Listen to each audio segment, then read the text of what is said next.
maganda yung ano, lugar dito ah.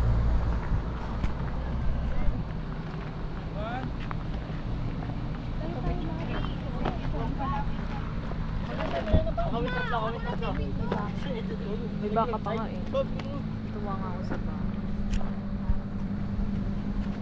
Maganda dito oh. Lahat na lang